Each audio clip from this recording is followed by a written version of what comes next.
হরে কৃষ্ণা। তো আজকে হচ্ছে ছিল রূপ গোস্বামীর তিরোভাব তিথি। তো সেই জন্য আমরা একটু রূপ গোস্বামীর মহিমা সম্বন্ধে আজকে শ্রবণ করব। মম জ্ঞানতিমিরান্ধস্য জ্ঞানাঞ্জনা শলাকয়া চক্ষুরুন্মিলিতং येन তস্मै শ্রীগুরুবে নমঃ। শ্রীচৈতন্যমনোভীষ্টং স্থাপিतं येन भूतले स्वयं रूप कदा मह्यं ददाति सपदान्तिकम्। वन्देऽहं श्रीगुरून् श्रीयुतपदकमलं श्रीगुरुणा वैष्णवांश श्रीरूपं साग्रजातं सहगना रघुनाथान्वितं तं सजीवं साद्वैतं सावधूतं परिजनसहितं कृष्णचैतन्यदेवं श्रीराधाकृष्णपादान् सहगना ललिता श्रीसखान्वितांश्च। नमो विष्णुपदाय कृष्णपृष्ठाय भूतले श्रीमते भक्तिवेदान्त स्वामिनिति नामिने। नमस्ते सरस्वती देवे गौरवाणी प्रचारिणे निर्विशेष शून्यवादी पाश्चात्यदेशतारिणे। वंशकल्पतरुभ्यश्च कृपा सिन्धुभ्येव च पतितानां पावनेभ्यो वैष्णवेभ्यो नमो नमः। जय श्री कृष्ण चैतन्य प्रभु नित्यानंद श्री अद्वैत गदाधर शिवासादि गौरभक्तवृंद। हरे कृष्णा कृष्ण कृष्ण हरे हरे, हरे राम राम राम हरे हरे।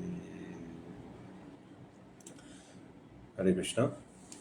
তো আজকে হচ্ছে ছিল রূপ গোস্বামী পাদের তিরোভাব তিথি উৎসব। কে রূপ গোস্বামী? রূপ গোস্বামী হচ্ছেন সেই মহান বৈষ্ণব আচার্য যাকে সমস্ত গৌরীয় বৈষ্ণব আচার্যরা তারা তাকে স্বীকৃতি দিয়েছেন যে তিনি হচ্ছেন সেই ব্যক্তি যিনি মহাপ্রভুর মনের ভাব, হৃদয়ের গভীরের যে ভাব, সেই ভাব তিনি উপলব্ধি করতে পেরেছেন। তো যেন শ্রী চৈতন্য মহাপ্রভু এই ভক্তিরস সার সম্বন্ধে শ্রীল রূপ গোস্বামীকে তিনি শিক্ষা দিয়েছেন। এবং আমরা যারা গৌরীয় বৈষ্ণব সমাজে সাধন ভক্তি অনুশীলন করছি, আমরা সবাই হচ্ছি রূপানুগ বৈষ্ণব, যে বা রূপ গোস্বামীর আনুগত্য থেকে আমরা কৃষ্ণ ভক্তি, কৃষ্ণ ভাবনাময় জীবন অনুশীলন করছি। তো মহাপ্রভু যখন তিনি রূপ গোস্বামী, সনাতন গোস্বামীর ডাকে সাড়া দিয়ে তিনি যখন প্রথমে রামকেলি গ্রামে এসেছিলেন, তো এই রামকেলিতে তিনি রূপ সনাতন, যারা পূর্বে আশ্রমে দবির খাস এবং সাকর মল্লিক নামে পরিচিত ছিল, এবং বাংলার নবাব হুসেন শাহর রাজত্বে তারা প্রধানমন্ত্রী এবং অর্থমন্ত্রী হিসাবে কর্মরত ছিলেন। তো মহাপ্রভুর প্রচার কার্য এবং মহাপ্রভুর শিক্ষায় অনুপ্রাণিত হয়ে রূপ সনাতন তারা মহাপ্রভুর সাথে চিঠি আদান প্রদান করতেন এবং মহাপ্রভুর সাথে মিলিত হওয়ার প্রার্থনা ভিক্ষা করতেন। তো মহাপ্রভু তাদেরকে কৃপা করার জন্য তিনি রামকেলি গ্রামে এসেছিলেন এবং রামকেলিতে তাদের সঙ্গে মিলিত হয়েছিলেন এবং মিলিত হয়ে তাদেরকে তিনি উদ্ধার করেছিলেন। তখন তিনি তাদেরকে আদেশ করেছিলেন তারা যেন এই স্থান ছেড়ে দিয়ে তারা যেন বৃন্দাবনের উদ্দেশ্যে যাত্রা করেন। তো রূপ গোস্বামী সেই নির্দেশ পালন করে সর্বপ্রথমে তিনি রামকেলিকে ত্যাগ করে তিনি বৃন্দাবনের উদ্দেশ্যে যাত্রা করেছিলেন এবং পরবর্তীতে সনাতন গোস্বামীও সেই পদক্ষেপ গ্রহণ করেছিলেন। পরবর্তী কোনো সময় আমরা সনাতন গোস্বামী সম্বন্ধে শ্রবণ করব। যেহেতু আজকে হচ্ছে রূপ গোস্বামীর তিরোভাব তিথি, তাই আমরা আজকে রূপ গোস্বামীর মহিমা সম্বন্ধে শ্রবণ করব। এদিকে শ্রী চৈতন্য মহাপ্রভু তিনি বৃন্দাবনে এসেছেন এবং বৃন্দাবন থেকে পুরী ধামে ফেরার পথে তিনি প্রয়াগে অবস্থান করছিলেন। তো রূপ গোস্বামী সেই সময় তিনি মহাপ্রভুর সাথে প্রয়াগে মিলিত হয়েছিলেন এবং মহাপ্রভুর সাথে প্রয়াগে মিলিত যখন তিনি হয়েছিলেন, মহাপ্রভু তাকে 10 দিন ধরে রূপশিক্ষা প্রদান করেছিলেন, যা আমরা শ্রী চৈতন্য চরিতামৃতে কৃষ্ণদাস কবিরাজ গোস্বামী তুলে ধরেছেন এবং শ্রীল প্রভুপাদ একটি সুন্দর তার ভক্তিবেদান্ত বুক ট্রাস্টের মাধ্যমে একটি গ্রন্থ ছাপা হয়েছে যে চৈতন্য মহাপ্রভুর শিক্ষা, সেখানে রূপশিক্ষা বিশেষভাবে বর্ণনা করেছেন শ্রীল প্রভুপাদ। তো মহাপ্রভু রূপ গোস্বামীকে তার হৃদয়ের যে মনোভাব, সেই মনোভাব তার কাছে তিনি ব্যক্ত করেছিলেন। তো মহাপ্রভু তার কাছে ব্যাখ্যা করেছেন, পরাপর শূন্য গভীর ভক্তিরস সিন্ধু, তোমায় চাখাইতে তারে কহি এক বিন্দু। তো এই ভক্তিরস সিন্ধু, ভক্তিরস এক আনন্দ সমুদ্রের মতো, এবং রূপ গোস্বামীকে তিনি সেই সমুদ্রের, সেই রসের সমুদ্রের একটি ফোঁটা তিনি আস্বাদন করিয়েছিলেন, যার ফলে আমরা আজকে এই ভক্তি রসামৃত সিন্ধু গ্রন্থ আমরা পেয়েছি, যেখানে তিনি ভক্তির রহস্য উন্মোচন করেছেন। তাই মহাপ্রভু রূপ গোস্বামীকে সেই যোগ্য মনে করে তাকে ভক্তি রস সম্বন্ধে তাকে শিক্ষা দিয়েছিলেন। পরবর্তীতে রূপ গোস্বামী, সনাতন গোস্বামী পরবর্তীতে বেনারসে মহাপ্রভুর সাথে মিলিত হয়েছিলেন, এবং মহাপ্রভু দুই ভাইকে তিনি নির্দেশ দিয়েছিলেন বৃন্দাবনে গিয়ে কৃষ্ণের বিভিন্ন লীলাস্থলীগুলিকে উদ্ধার করার জন্য। এবং পরবর্তীতে অন্যান্য চার গোস্বামীরা, রঘুনাথ দাস গোস্বামী, রঘুনাথ ভট্ট গোস্বামী, জীব গোস্বামী, ওনারা তাদের সঙ্গে এসে মিলিত হয়েছিলেন। এবং রূপ গোস্বামী তিনি বৃন্দাবনে আসার পর তিনি পুনরায় মহাপ্রভুর সাথে মিলিত হওয়ার জন্য জগন্নাথপুরীর উদ্দেশ্যে যাত্রা করছিলেন। তো সেই সময় তিনি মনস্থির করলেন যে তিনি বৃন্দাবনে যে কৃষ্ণের লীলা, দ্বারকায় যে কৃষ্ণের লীলা, মথুরায় যে কৃষ্ণের লীলা, তিনি সেই লীলা বর্ণনা করে একটি সুন্দর নাটক রচনা করবেন। তো খুব সুন্দর নাটক। তো রূপ গোস্বামী যখন সেটা চিন্তা করছিলেন যে কিভাবে কৃষ্ণ বৃন্দাবনে অবস্থান করছিলেন এবং কিভাবে শ্রীমতী রাধারানী তিনি কৃষ্ণের বিরহ ভাব তিনি কৃষ্ণকে স্মরণ করছিলেন, তো সেটা তিনি বর্ণনা করার কথা যখন চিন্তা করলেন, ঠিক সেই সময় কৃষ্ণের অন্যতম রানী সত্যভামা দেবী, সত্যভামা তার স্বপ্নে এসেছিলেন। স্বপ্নে এসে তাকে বললেন যে না, যে তুমি এই নাটকটিকে একটা নাটক হিসাবে রচনা করো না, তুমি এটাকে দুই ভাগে ভাগ করো, যে কৃষ্ণের বৃন্দাবন লীলা, কেন কি কৃষ্ণ কখনো বৃন্দাবন ছেড়ে যায় না, কৃষ্ণের বৃন্দাবন লীলা ও কৃষ্ণের মথুরা দ্বারকা লীলা। পরবর্তীতে রূপ গোস্বামী যখন মহাপ্রভুর সাথে জগন্নাথপুরীতে মিলিত হয়েছিলেন, সেই সময় মহাপ্রভু সেটা কনফার্ম করলেন তাকে যে হ্যাঁ, কৃষ্ণ যদু কুমার বসুদেব পুত্র বাসুদেব কৃষ্ণ, তিনি এবং নন্দনন্দন কৃষ্ণ, এনাদের মধ্যে পার্থক্য রয়েছে। কারণ কি কৃষ্ণ, যশোদা পুত্র কৃষ্ণ কখনো বৃন্দাবন ছেড়ে বেরোন না, তিনি সবসময় বৃন্দাবনেই থাকেন। তো সেই হিসাবে শ্রীল গোস্বামী তিনি তখন বুঝতে পারলেন, এবং তিনি এই নাটকটিকে দুটি ভাগে ভাগ করলেন, বিদগ্ধ মাধব এবং ললিত মাধব। তো যেখানে বিদগ্ধ মাধব নাট্যটিতে কৃষ্ণের বৃন্দাবন লীলা বর্ণনা করা হয়েছে, ও ললিত মাধবে কৃষ্ণের দ্বারকা মথুরা লীলা বর্ণনা করা হয়েছে। তাই যেন রূপ গোস্বামী হচ্ছেন সেই ব্যক্তি যিনি মহাপ্রভুর হৃদয়কে অনুধাবন করতে পারতেন।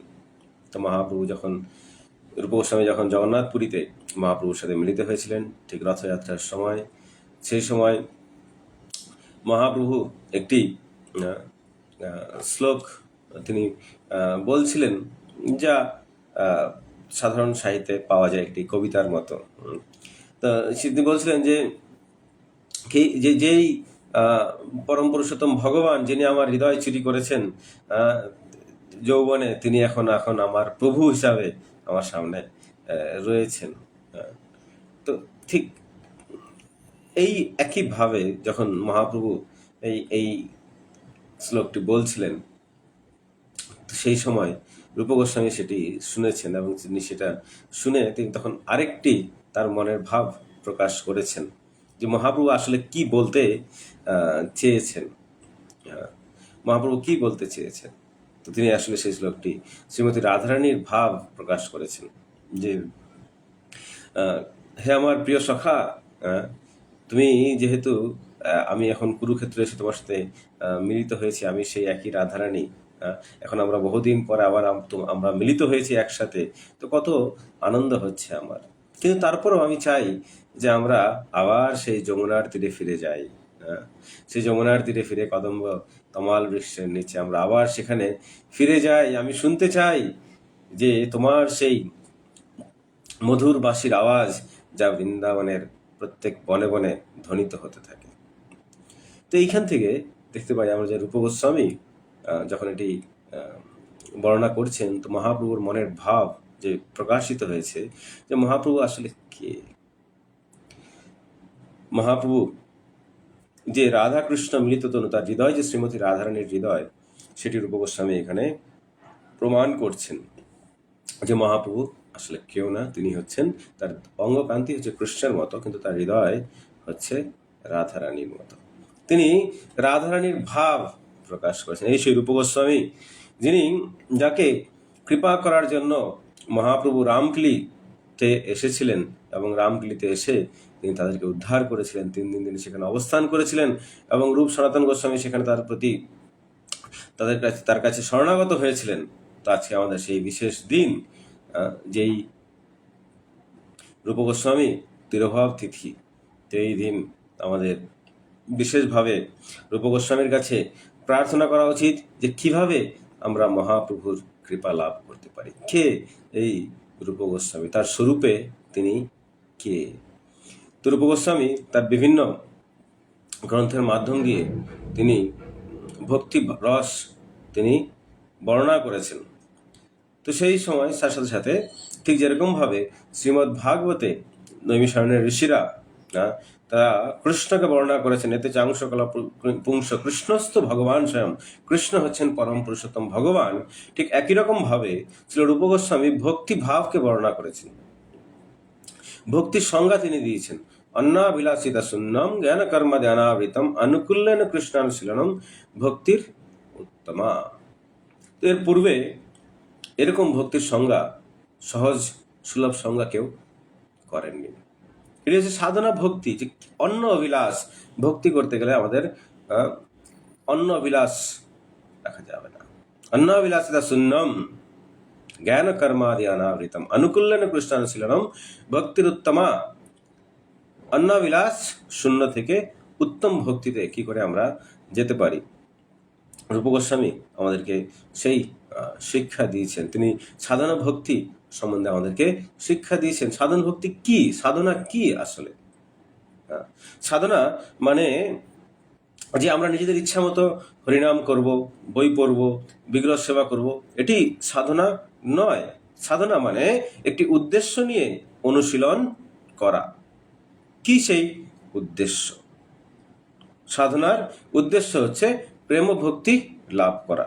কোনো ভক্ত যখন কৃষ্ণ ভাবনাময় হয়ে সাধন ভক্তি অনুশীলন করছে, তার মানে আমাদেরকে বুঝতে হবে যে তিনি সমস্ত রিপু থেকে মুক্ত হয়ে তিনি উত্তম ভক্তি লাভ করার প্রয়াস করছে।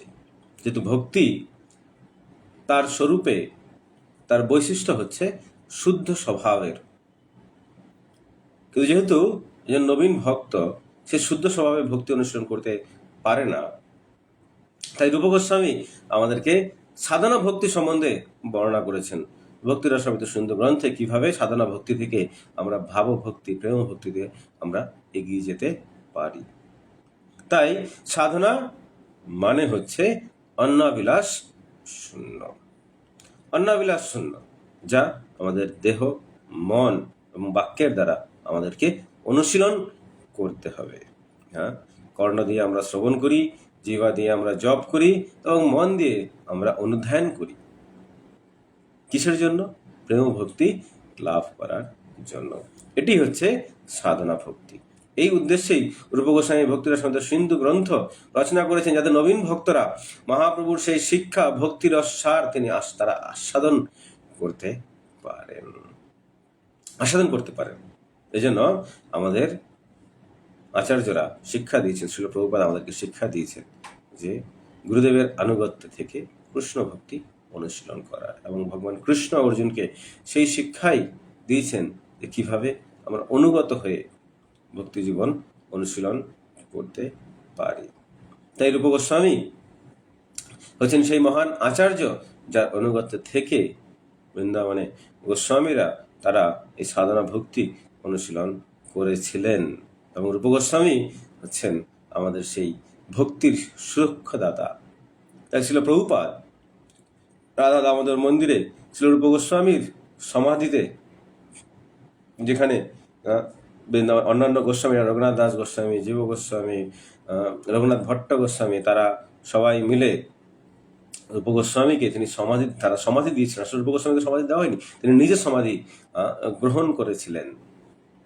তাই ছিল প্রভুপাদ তিনি এই রূপ গোস্বামীর সমাধির নিকট ক্রন্দন করতেন, যাতে তিনি তার গুরুদেবের আজ্ঞা পালন করতে পারেন এবং এই ভক্তি রস সার তিনি রচনা করতে পারেন, যার ফলে রূপ গোস্বামীর কৃপার মাধ্যম দিয়ে তিনি রূপ গোস্বামীর শিক্ষা, তার যে সাহিত্য, তার যে গ্রন্থ, সেই গ্রন্থগুলির সারমর্ম ছিল প্রভুপাদ তার তাৎপর্যে তুলে ধরেছেন। এর জন্য আমরা যদি ছিল প্রভুপাদের গ্রন্থ পড়ি, তাহলে আমাদের আর অন্য কোনো গ্রন্থ পড়ার প্রয়োজন পড়বে না। যদি ছিল প্রভুপাদের গ্রন্থ আমরা অনুধাবন করতে পারি, তাহলে আর অন্য কিছুর প্রয়োজন নেই, অন্য কোনো কিছুর প্রয়োজন নেই। কেন? রূপ গোস্বামী যে কৃপা, সেই কৃপা ভক্তিরসমৃদ্ধ সিন্ধু গ্রন্থের মাধ্যম দিয়ে আমরা পাই, উপদেশামৃত গ্রন্থের মাধ্যম দিয়ে আমরা প্রাথমিকভাবে পেয়ে থাকি, যা একজন সাধকের জন্য এই দুটি গ্রন্থ অত্যন্ত গুরুত্বপূর্ণ। একজন সাধক যদি এই দুটি গ্রন্থের অনুগত হয়ে তারা ভক্তি জীবন অনুশীলন করে, তাহলে তাদের পতনের কখনোই সম্ভাবনা নেই। যে কোনো পরিস্থিতিতে তারা ভক্তি জীবন অনুশীলন করার জন্য তারা দৃঢ়ব্রত হয়ে থাকতে পারবে। রূপ গোস্বামী তিনি বর্ণনা করছেন, শুদ্ধ সত্য বিশেষাত্মা প্রেমা সূর্যাংশ সমভাগ রুচিভিশ্চিত্ত মসৃণ্ণ ক্রীদাস ভাব উচ্যতে। প্রেম ভক্তিময় সেবা যখন শুদ্ধ সত্ত্বে অধিষ্ঠিত থাকে, এটা ঠিক সূর্যের কিরণের মতো, যার মাধ্যমে কৃষ্ণ প্রেম প্রবাহিত হয়। এই অবস্থায় আমাদের ভক্তিময় সেবা আমাদের হৃদয়কে মসৃণ করে তোলে, এবং সেটি হচ্ছে ভাব ভক্তি, সেটি হচ্ছে প্রেম ভক্তি। যখন এই প্রেম হৃদয়ে প্রকাশিত হবে, তখন আমরা সাধনার পূর্ণতা লাভ করবো। এটি হচ্ছে সাধনার মুখ্য উদ্দেশ্য, যে সাধনার মাধ্যম দিয়ে হৃদয় নির্মল হবে। সাধনা করছি আর যদি হৃদয় নির্মল না হলো, তাহলে রূপ গোস্বামীর অনুগত হয়ে আমাদের ভক্তি জীবন অনুশীলন হচ্ছে না। যেহেতু আমরা হচ্ছি রূপানুগ বৈষ্ণব, আমরা হচ্ছি রূপানুগ বৈষ্ণব। রূপ গোস্বামীর আনুগত্যে এই কৃষ্ণ ভাবনামৃত আন্দোলনকে চৈতন্য মহাপ্রভু রূপ গোস্বামীর কাছে অর্পণ করেছেন। এই জন্য আমরা হচ্ছি রূপানুগ। রূপ গোস্বামীর শিক্ষা আমাদেরকে গ্রহণ করতে হবে। শ্রী চৈতন্য মনোভাবিষ্টম, মহাপ্রভুর যে মনের অভীষ্ট, তার রূপ গোস্বামী তিনি প্রতিষ্ঠা করেছেন। কিভাবে? অনর্পিত চরিম চিরাত করুণাবতীর্ণ কলৌ সমর্পিতম উন্নত উজ্জ্বলসম স্বভক্তি শ্রিয়ম হরিপুরত সুন্দর দুতি কদম্ব সন্দীপিত সদা হৃদয় কন্দরে সুরতবা সচিনন্দন। এই শ্লোকের মাধ্যমে মহাপ্রভুর যে আবির্ভাব রহস্য, যা কৃষ্ণদাস কবিরাজ গোস্বামী বর্ণনা করেছেন, রূপ গোস্বামী তা প্রতিষ্ঠা করেছেন। যে মহাপ্রভু কেন আবির্ভূত হয়েছেন? মহাপ্রভু এই জগতে আবির্ভূত হয়েছেন কলিহত জীবেদের বিশেষ কৃপা করার জন্য। শ্রীমতী রাধিকার সহিত তার যে ভক্তি প্রেম রস, সেই রস আস্বাদন করার জন্য তিনি আবির্ভূত হয়েছেন। যেন শ্রী রূপ গোস্বামী, যার হৃদয় সর্বদা মহাপ্রভুর মনের অভীষ্টকে নিয়ে চিন্তা করতেন, কি করে সেটিকে পূর্ণ করা যায়, সেই চিন্তা করতেন। কেন? কি কারণে? আসলে কে এই রূপ গোস্বামী? কে রূপ গোস্বামী? কবি কর্ণপুর তিনি তার কাব্যে রচনা করেছেন রূপ গোস্বামীর পরিচয়। কে? রূপ গোস্বামী। কেন তিনি মহাপ্রভুর এত প্রিয়? রূপ গোস্বামী প্রিয়া স্বরূপে দয়িতা স্বরূপে প্রেম স্বরূপে সহজাবিরূপে নিজন রূপে প্রভুর এক রূপে ততন রূপে সবিলাস রূপে। কি রূপ গোস্বামীর পরিচয়? প্রিয় স্বরূপে, মানে মহাপ্রভুর প্রিয় কে? মহাপ্রভুর প্রিয় হচ্ছে স্বরূপ দামোদর। মহাপ্রভুর প্রিয় স্বরূপ দামোদর। এবং কে এই স্বরূপ দামোদর? এই স্বরূপ দামোদর হচ্ছে ললিতা দেবী। কৃষ্ণ লীলায় স্বরূপ দামোদর হচ্ছে ললিতা সখী, আর চৈতন্য লীলায় মহাপ্রভুর প্রিয় হচ্ছে স্বরূপ দামোদর। আর স্বরূপ দামোদরের প্রিয় বন্ধুকে হচ্ছে রূপ গোস্বামী। তাই দ্বৈত স্বরূপ প্রিয় কে? ক্ষমা করবেন। তো কে কৃষ্ণের প্রিয় স্বরূপ? কৃষ্ণের প্রিয় স্বরূপ হচ্ছে রাধিকা, শ্রীমতী রাধিকা, শ্রীমতী রাধারানী। তিনি হচ্ছেন কৃষ্ণের প্রিয় স্বরূপ। এবং শ্রীমতী রাধারানীর কে সব থেকে প্রিয়? শ্রীমতী রাধারানীর প্রিয় হচ্ছে রূপমঞ্জুরি। তাহলে আমরা যদি দেখি যে বৃন্দাবন লীলায় কৃষ্ণের প্রিয় হচ্ছে রাধারানী এবং রাধারানীর প্রিয় হচ্ছে রূপমঞ্জুরি। সেই রূপমঞ্জুরি চৈতন্য লীলায়, গৌর লীলায় মহাপ্রভুর প্রিয় হচ্ছে স্বরূপ দামোদর এবং স্বরূপ দামোদরের প্রিয় হচ্ছে রূপ গোস্বামী। তাই রূপ গোস্বামীর মধ্যে ললিতা দেবীর সমস্ত গুণগুলি রয়েছে। তাই জন্য রূপ গোস্বামী হচ্ছেন মহাপ্রভুর অত্যন্ত প্রিয়। কেন? রূপ গোস্বামী হচ্ছেন সেই রূপমঞ্জরি। শ্রী রূপমঞ্জরি পদ সেই মোর সম্পদ। একজন সাধকের কাছে রূপমঞ্জরি হচ্ছে আসল সম্পদ। কেন? এই রূপমঞ্জরি হচ্ছে শ্রীমতী রাধারানীর সব থেকে প্রিয়, সব থেকে প্রিয়। তাই এই কৃষ্ণ ভাবনাময় আন্দোলন শ্রী চৈতন্য মহাপ্রভু রূপ গোস্বামীর হাতে অর্পণ করেছেন এবং রূপ গোস্বামী তিনি সেই আন্দোলনকে প্রতিষ্ঠা করেছেন যে ভক্তি কিভাবে অনুশীলন করতে হয়। এই জন্য তিনি ভক্তির সংজ্ঞা দিয়েছেন অন্নাবিলাসিতা শূন্য। কি করে সাধন ভক্তি অনুশীলন করতে হবে? সাধন ভক্তির উদ্দেশ্য কি? সাধন ভক্তির কি উদ্দেশ্য? চৈতন্য মহাপ্রভুর পূর্বে এই ভক্তির বিভিন্ন ভাবগুলিকে কেউ জানতেন না। মহাপ্রভু রূপ গোস্বামীর মাধ্যম দিয়ে সেই ভাবগুলিকে প্রতিষ্ঠা করেছেন এবং অন্যান্য আচার্যরা তারা রূপ গোস্বামীর রচিত গ্রন্থগুলিকে তারা অধ্যয়ন করেছেন এবং তারা রূপ গোস্বামীর পরম্পরায় সমস্ত শাস্ত্র তারা রচনা করেছেন। শ্রী রঘুনাথ দাস গোস্বামী, জীব গোস্বামী, কৃষ্ণদাস কবিরাজ গোস্বামী তারা সকলেই রূপ গোস্বামীর কাছে প্রার্থনা করে সমস্ত শাস্ত্র রচনা করেছেন। বিশেষ করে জীব গোস্বামী, কৃষ্ণদাস কবিরাজ গোস্বামী, জীব গোস্বামী তিনি রূপ গোস্বামীর আনুগত্যে তিনি ভক্তি রসার শিক্ষা লাভ করেছেন। সেই শিক্ষা লাভ করে তিনি তার বিভিন্ন গ্রন্থে তিনি প্রকাশ করেছেন। সেই জন্য ছিল রঘুনাথ দাস গোস্বামী তিনি হচ্ছেন সর্বশ্রেষ্ঠ রূপানুগ। রঘুনাথ দাস গোস্বামী তিনি রূপমঞ্জরির কাছে তিনি প্রার্থনা করেছেন, যে তিনি প্রার্থনা করেছেন কিভাবে তিনি এই ভক্তি রস আস্বাদন করতে পারেন তার জন্য। এটি অত্যন্ত গুরুত্বপূর্ণ যে সমস্ত বৈষ্ণব আচার্যরা এমনকি ছিল প্রভুপাদ রূপ গোস্বামীর শিক্ষাকে তাদের গ্রন্থে প্রকাশ করেছেন। ভক্তিবিনোদ ঠাকুর বিশেষ করে তার সমস্ত গ্রন্থে রূপ গোস্বামীর শিক্ষাকে তুলে ধরেছেন, বিশেষ করে জৈব ধর্মে যা রূপ গোস্বামীর শিক্ষাকে পূর্ণরূপে অনুসরণ করছে। এবং ছিল প্রভুপাদ তার সমস্ত গ্রন্থে তার সমস্ত তাৎপর্যে ছিল রূপ গোস্বামী ছিল জীব গোস্বামীর শিক্ষা তিনি তুলে ধরেছেন। তো মহাপ্রভু 3 জায়গায় রূপ গোস্বামীকে দর্শন দিয়েছেন। প্রথমে রূপ গোস্বামীকে তিনি দর্শন দিয়েছেন, তার সাথে মিলিত হয়েছেন রামকেলি গ্রামে। দ্বিতীয়ত প্রয়াগে এবং পরিশেষে তিনি পুরীতে রূপ গোস্বামীর সাথে মিলিত হয়েছিলেন। তো যখন প্রয়াগে এবং অবশেষে পুরীতে যখন মিলিত হলেন তো মহাপ্রভু চিন্তা করলেন যে না, রূপ গোস্বামী হচ্ছে একমাত্র যোগ্য, যাকে আমি আমার হৃদয়ের ভাব প্রকাশ করতে পারি। তো রূপ গোস্বামীকে আহ, আহ, তিনি সবাইকে বলেছেন রূপ গোস্বামীকে আশীর্বাদ করার জন্য। অদ্বৈত আচার্য প্রভুকে, নিত্যানন্দ প্রভুকে, স্বরূপ দামোদরকে, রামানন্দ রায়কে বলেছেন একে আশীর্বাদ করো, সবাই তোমরা একে আশীর্বাদ করো, যাতে সে সমস্ত রস, কৃষ্ণের সাথে সম্পর্কযুক্ত হওয়ার যে সমস্ত রস রয়েছে সেই সমস্ত রসকে তিনি প্রকাশ করতে পারেন।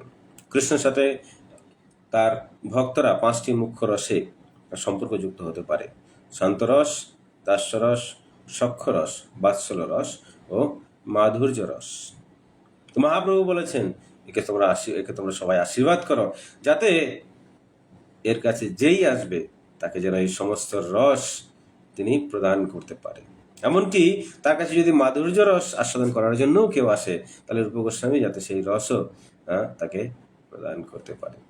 আজকে হচ্ছে রূপ গোস্বামীর তিরুভাব তিথি। রাধা দামোদর মন্দিরে তিনি ভজন করতেন এবং বৃন্দাবনের রাধা দামোদর মন্দিরে তার সমাধি রয়েছে। আমাদের সকলের উচিত রূপ গোস্বামীর যে সমস্ত স্থানগুলি, বিশেষ করে তিনি যেখানে অবস্থান করেছেন, 2টি স্থানে তিনি সবথেকে বেশি সময় অবস্থান করেছেন। প্রথম স্থান হচ্ছে রামকেলি ধামে। মহাপ্রভুর সাথে মিলিত হওয়ার পূর্বে তিনি এই রামকেলি ধামে তিনি অবস্থান করেছেন এবং পরবর্তী তিনি অবস্থান করেছেন বৃন্দাবনে।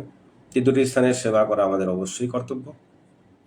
রূপ গোস্বামী, সনাতন গোস্বামী, রঘুনাথ দাস গোস্বামী, জীব গোস্বামী, রঘুনাথ ভট্ট গোস্বামী, এনারা সবাই মিলে মহাপ্রভুর আদেশকে পালন করেছিলেন। এই বৃন্দাবন ধামের পুনরুদ্ধার, কৃষ্ণের লীলাস্থলীগুলি পুনরুদ্ধার করা, এবং রূপ গোস্বামী ও সনাতন গোস্বামী ওনারা 2 জন মিলে বিশেষভাবে এই বৃন্দাবনে বিভিন্ন লীলাস্থলীগুলিকে পুনরুদ্ধার করেছেন। তাই আমাদের বিশেষভাবে এই ধামের বিশেষ সেবা করা উচিত। যে কোনো সেবার সুযোগ পেলে আমাদের সেই সেবা গ্রহণ করা উচিত, যাতে আমরা রূপ গোস্বামীর কৃপা লাভ করতে পারি। কিভাবে? সনাতন গোস্বামীও যিনি বৃহৎ ভাগবতামৃত গ্রন্থ রচনার পূর্বে রূপ গোস্বামীর কাছে তিনি প্রার্থনা করছেন যে হে চৈতন্য মহাপ্রভুর রূপ, হে শ্রীমতী রাধিকার রূপ, রূপমঞ্জুরি, আপনি আমাকে কৃপা করুন, যাতে আমি মহাপ্রভুর হৃদয়কে অনুধাবন করতে পারি, রাধাকৃষ্ণের মহিমা আমি প্রকাশ করতে পারি। এবং বিভিন্ন আচার্যরা বিভিন্ন স্থানে রূপ গোস্বামীর কাছে প্রার্থনা করেছেন। নরোত্তম দাস ঠাকুর তিনিও রূপ গোস্বামীর কাছে প্রার্থনা করেছেন, হা স্বরূপ সনাতন রূপ রঘুনাথ। এই জন্য রূপ গোস্বামী আমাদের ভক্তি রসের কাণ্ডারী। আমরা যদি ভক্তি রস আস্বাদন করতে চাই, তাহলে আমাদেরকে অবশ্যই রূপ গোস্বামীর শরণাগত হতে হবে, এবং রূপ গোস্বামীর শরণাগত হয়ে আমরা ভক্তিরস আস্বাদন করার মাধ্যমে আমরা সাধন ভক্তি অনুশীলন করতে পারি। তো আজকে হচ্ছে বিশেষ দিন, রূপ গোস্বামীর তিরুভাব তিথি। তো সেই তিথিতে বৃন্দাবনে রাধা দামোদর মন্দিরে বিশেষ উৎসব হচ্ছে, এবং সারা পৃথিবীতে বৈষ্ণবেরা চেষ্টা করছেন কিভাবে রূপ গোস্বামীর মহিমা কীর্তন করা যায়। তো আমি অতি ক্ষুদ্র নগণ্য ভক্ত, কিন্তু আজকে ইচ্ছা হলো একটু রূপ গোস্বামীর মহিমা কীর্তন করার, তাই আপনাদের কাছে তুলে ধরলাম। আপনারা চেষ্টা করবেন রূপ গোস্বামীর বিভিন্ন গ্রন্থগুলি পড়ার মাধ্যমে শ্রীল প্রভুপাদ যে তাৎপর্য রচনা করেছেন সেই গ্রন্থগুলি পড়ে নিজের জীবনকে কৃষ্ণ ভাবনাময় করে তোলার। হরে কৃষ্ণ। জয় শ্রী রূপ গোস্বামী কি জয়। হরে কৃষ্ণ।